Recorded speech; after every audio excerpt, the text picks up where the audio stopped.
Hi, I'm Dave Price, and this is the American Farmland Owner Podcast, a conversation for landowners, producers, investors, and those who are curious about any of the above. This week's guest is Kenny Fahey. Kenny has lived in the upper Midwest, the upper Northeast, further down the East Coast, and also on the West Coast. And maybe that's helped to give him this purpose that stretches far beyond his neighborhood. Kenny is the president and CEO of the nonprofit organization Leading Harvest, and he leads a global vision to make agriculture more sustainable at every level. And it was a job in a local butcher shop that guided what would eventually become this mission. But first, we start our conversation with a challenge for Kenny to get deep briefly.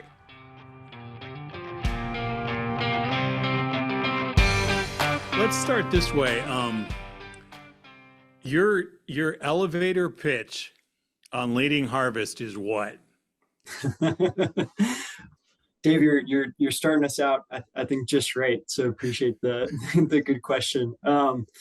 So big picture perspective on Leading Harvest. I mean, we're a nonprofit organization, and really we see our ambition in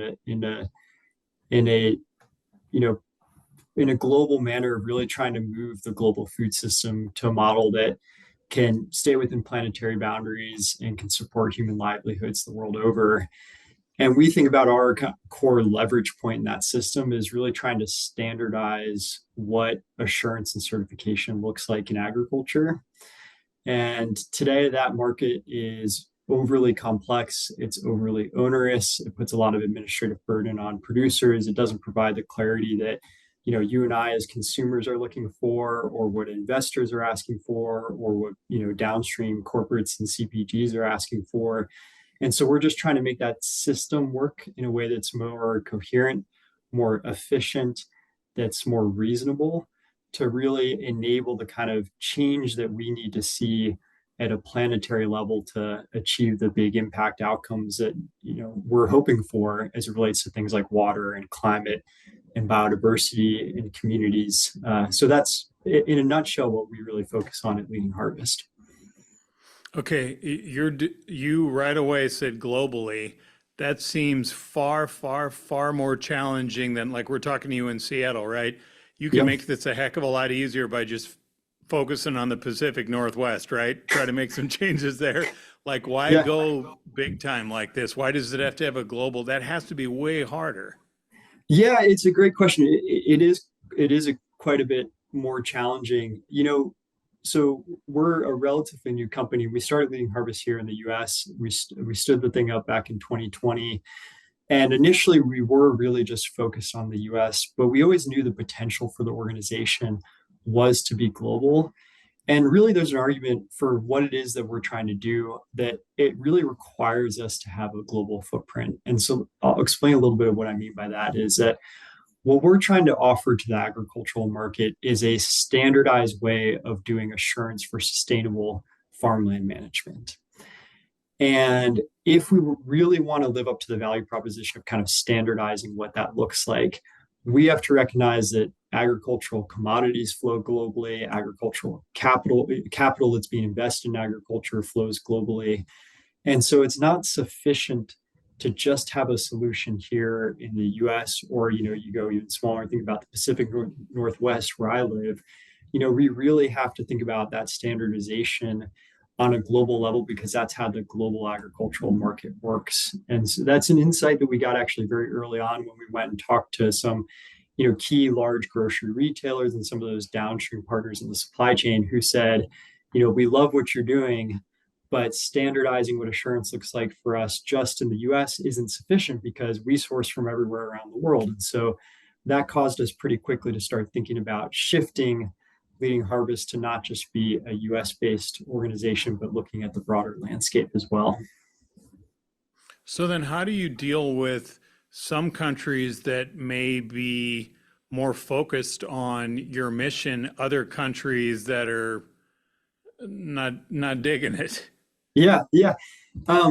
So first of all, I'll say we're in the early stages of this journey. So the aspiration is global. It's certainly where we're focused as an organization. But today, what that has looked like is we're based in the US. We've launched our programs in Australia. We're completing a pilot in Canada, and so we're going to soon to be up and running in Canada. And for a number of reasons, we intentionally picked some of those geographies because we knew we were moving into, a societal landscape, a regulatory landscape that would be comparable to what we have here in the U.S. And there'd be sort of an appetite within that country for some of the sustainability efforts that we're trying to drive. There'd be good alignment, and so we intentionally started with some of those places that we thought would be a little bit easier to engage. I do expect that will become more challenging as we really start to look, fully across the globe. And that's something where we'll obviously need to sort of navigate that depending on the nuances of any particular country that we're in. But again, I think about some of these key sustainability topics, and they do kind of span the interest of people the world over. And so I think that there will be at least some common denominators there that we can work with. I know you focus on a lot of things, but to you, what's low-hanging fruit that drives you crazy because it's a pretty simple transition change fix? Yeah. Um,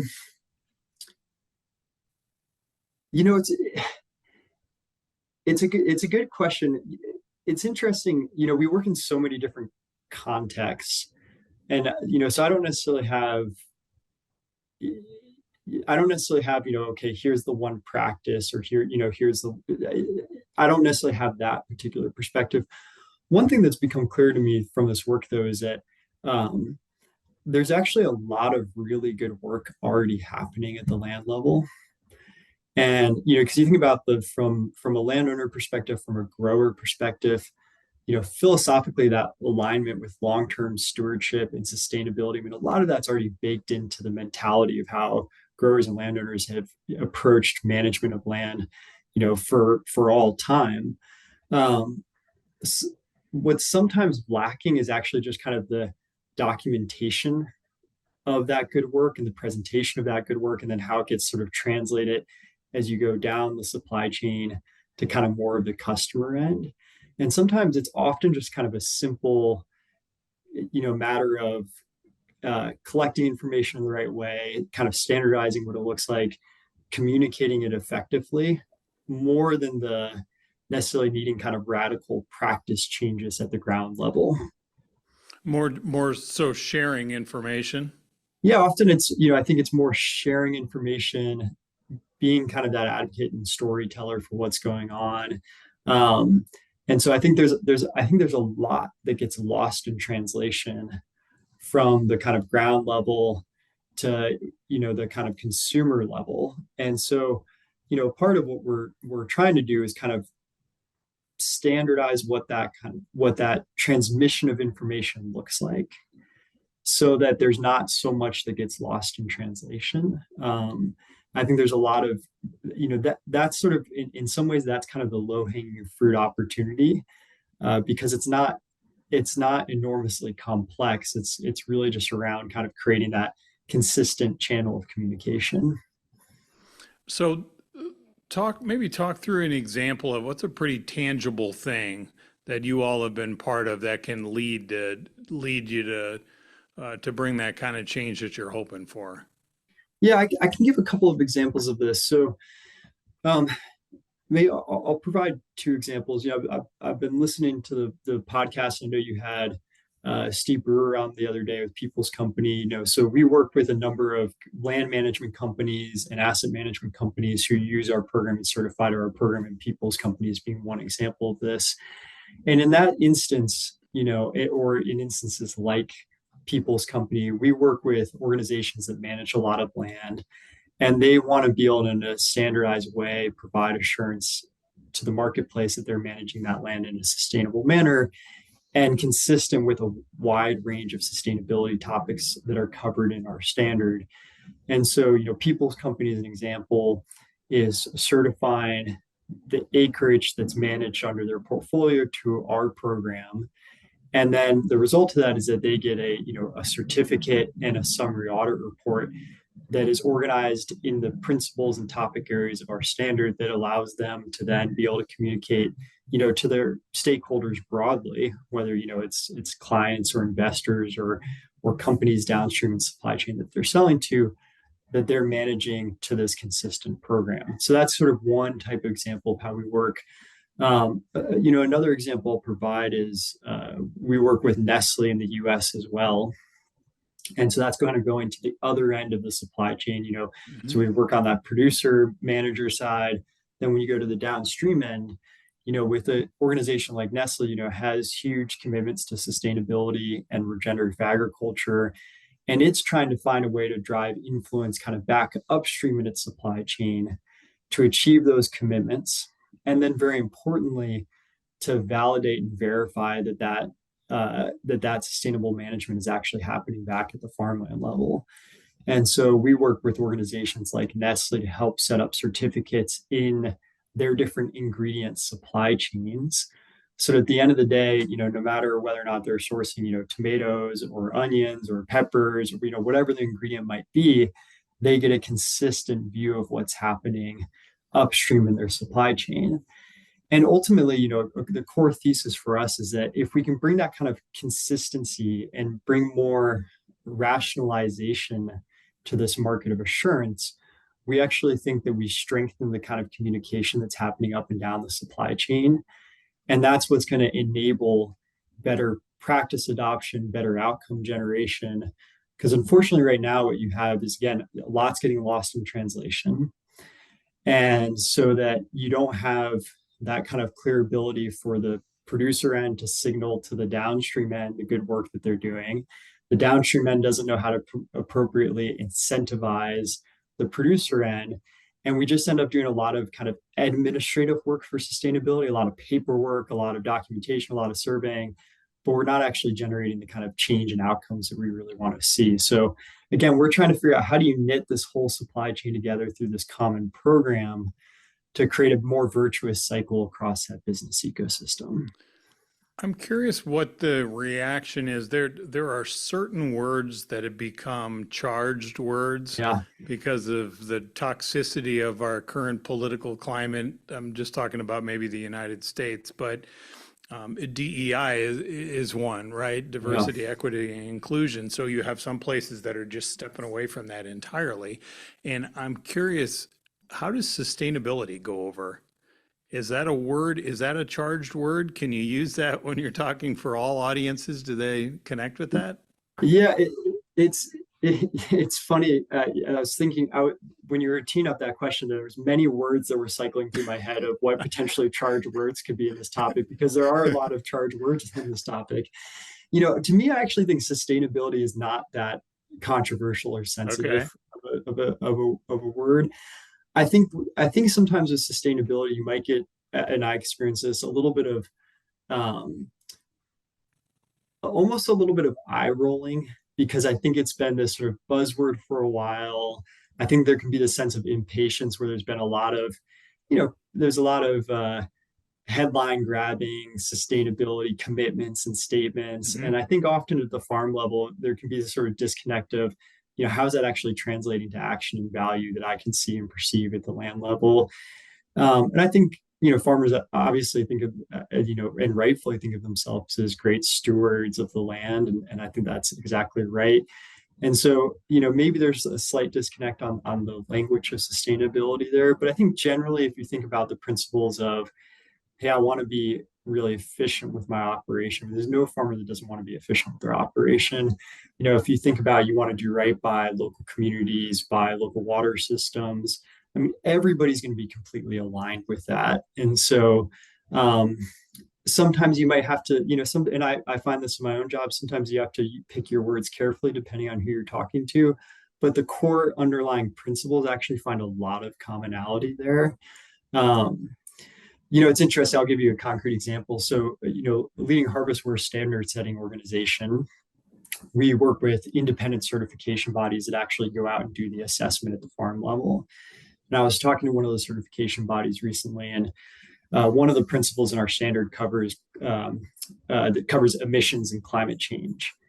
And there's certainly in the U.S. there's certain places where you have to you might have to be careful around kind of how you talk about climate, and the auditor was saying to me, if you show up on some farms and you're talking about, if you just kind of going in hard on climate change this, climate change that, sometimes you get good receptivity, sometimes you might not. But if you're talking about using a piece of equipment and you're talking about energy efficient equipment and how you can lower your fuel costs, like that conversation always goes very well.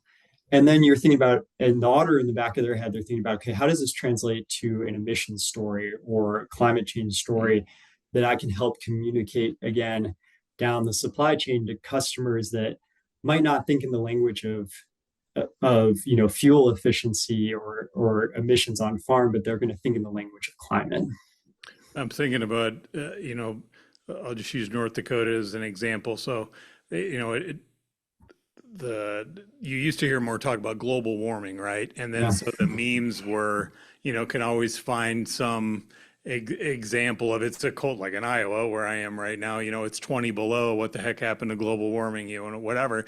And you may get these people mocking it, but you also might be a North Dakota producer who is now growing corn at it and wasn't able to before, That's now all right. of a sudden is productive in a different place. So you can call it whatever the heck you want, but the weather pattern is different. Or maybe you're growing blueberries at a different time in the Southeast or something, but clearly we're adjusting to whatever the heck's going on around us. Oh, I mean, 100%. And so there's always going to be the kind of politicization of things, and there's going to be, social and cultural things kind of in the mix. But, one of the great things about, if you look at, if business fundamentals or ecological systems or social systems, like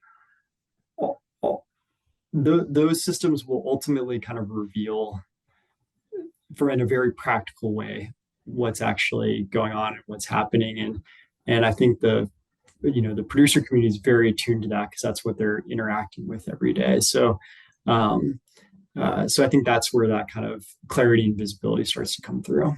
Okay, talk about that producer community, and you have lived in a few places across the country, so you can maybe see some of this firsthand. I don't know what you experienced in DC. We'll leave that part of your life out of there. Yeah. That's a whole other conversation, probably what you witnessed there. But we are diverse as an agricultural economy, so we're growing all kinds of things in all kinds of different climates. So where does leading harvest come in there, Yeah. since it is different situations for different folks? Yep. And we tackle this really in many ways. The problem that you're describing, that kind of diversity that exists in agricultural production across the U.S., and then you think about the globe, is in some ways exactly why leading harvest exists at all. And maybe a little bit of context there. Like before, I was talking about this sort of assurance market in agriculture for sustainability. And prior to leading harvest, what we saw was overly kind of complex and chaotic. And one of the reasons is that there's a lot of standards that exist in agriculture for sustainability, but frequently they're tied to particular commodities or particular regions or particular issue areas. And the reason for that is that agricultural production, as you just said, it is highly diverse. And you often have standards that are very prescriptive in terms of practices. And you can only write a prescriptive standard in the context of the specific crop and geography that you're in. Because you think about almond production in California, it's going to look really different than, say, rice growing in the Delta. And so you need a totally separate standard if you're going to be prescriptive on practices. And we decided that we were going to try and think about that problem in an entirely different way, which if our goal was to create a standardized system that you could use across all different cropping contexts and geographies, then we needed to actually focus, instead of on prescription of practices, to really focus on outcomes.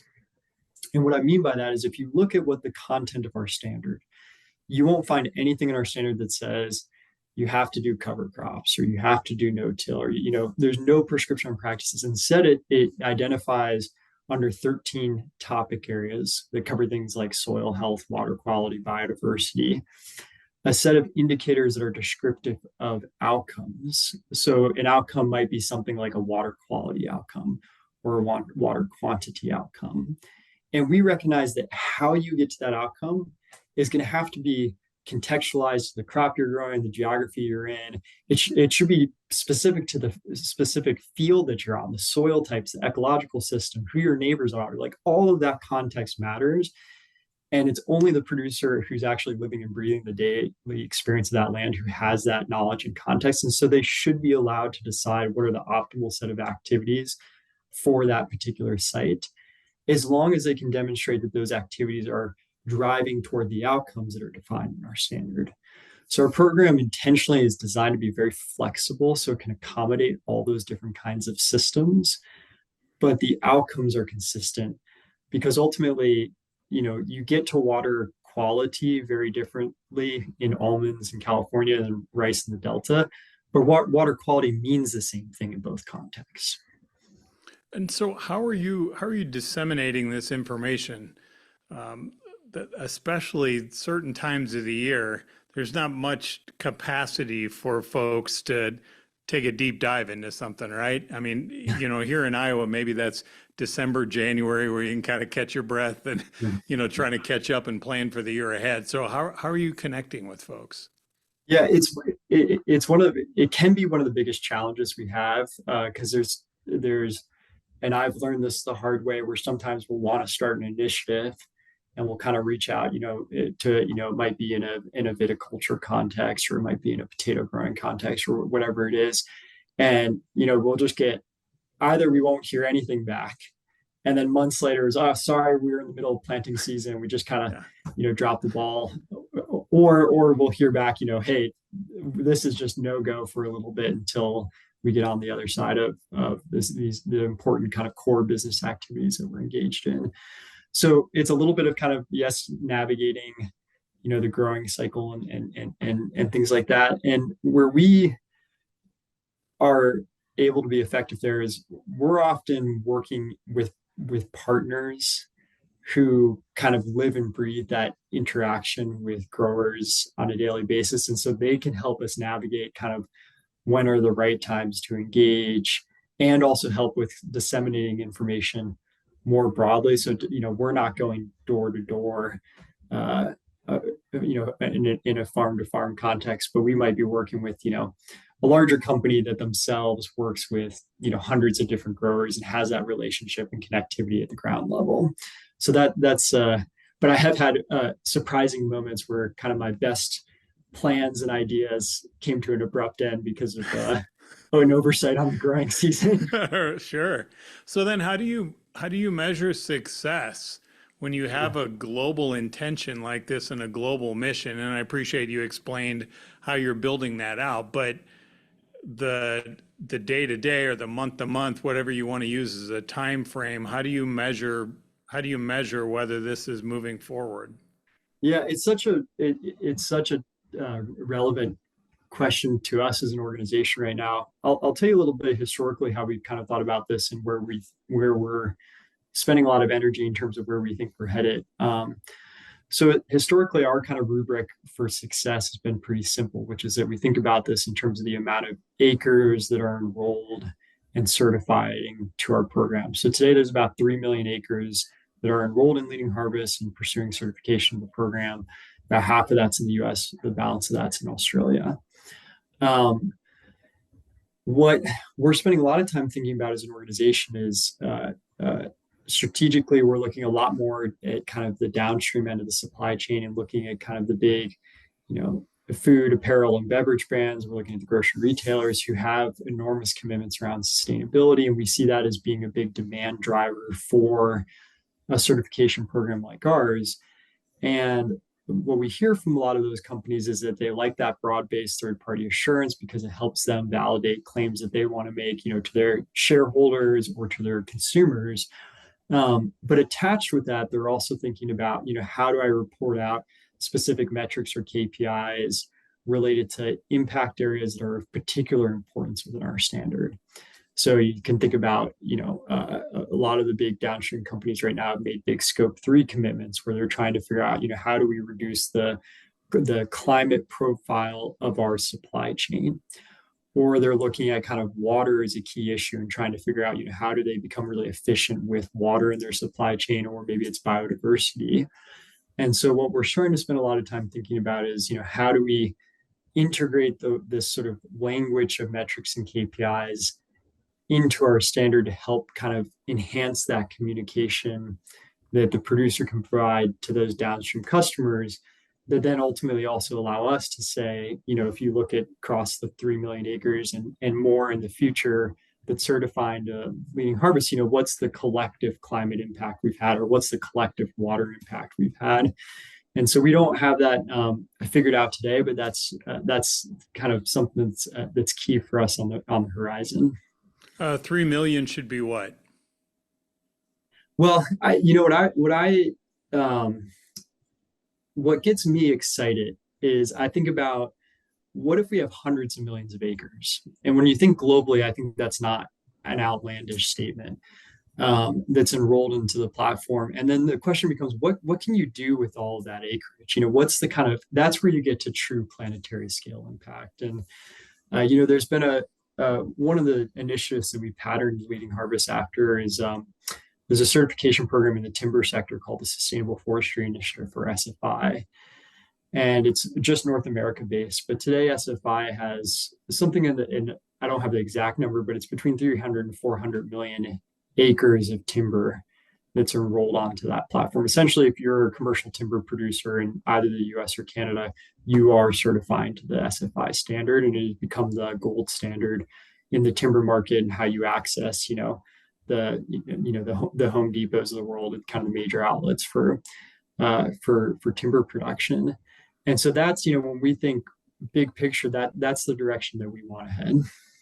Okay, let me end this conversation this way. You're very good at, so you've got the elevator pitch, you've got the aspirational goals, the kind of day to day, but what led you, like what personally and professionally led you to this? Like Yeah, why this cause? What is it? yeah. I consider myself really fortunate to be doing what I'm doing today. I would say it was the combination of kind of um, two really kind of pivotal experiences for me.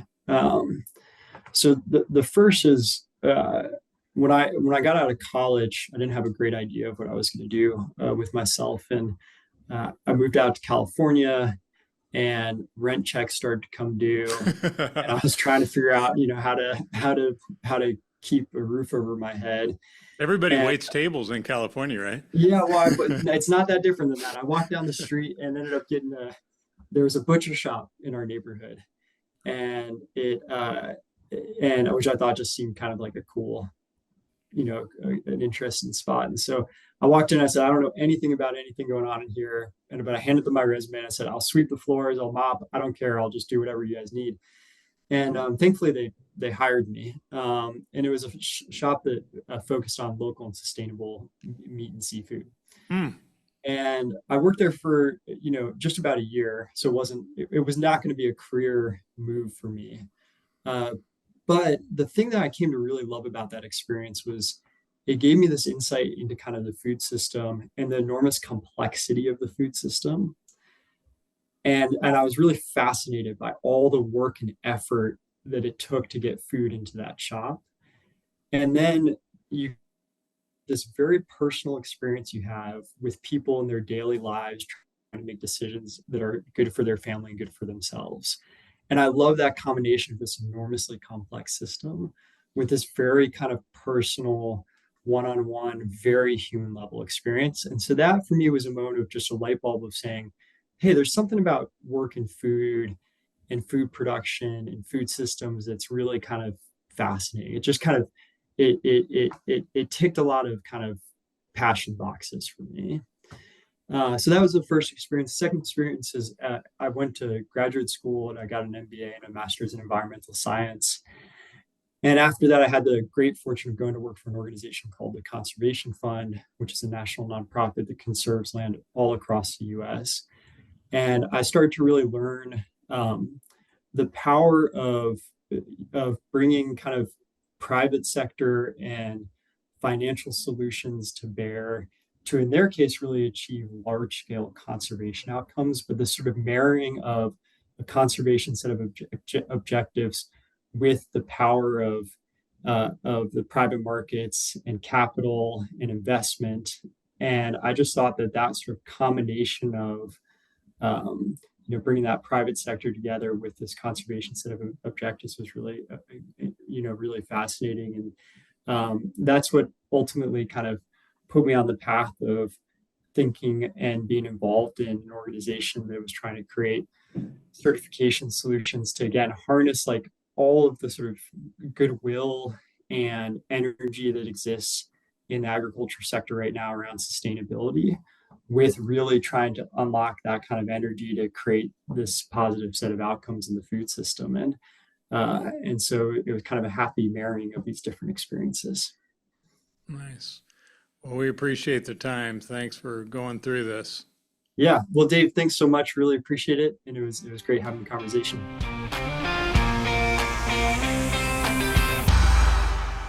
He is Kenny Fahey, President and CEO of Leading Harvest. You can find out more about Leading Harvest principles for sustainability by going to our website, AmericanFarmlandOwner.com. And while you're there, sign up to have the American Farmland Owner Weekly newsletter emailed to you for free. Thanks for joining us.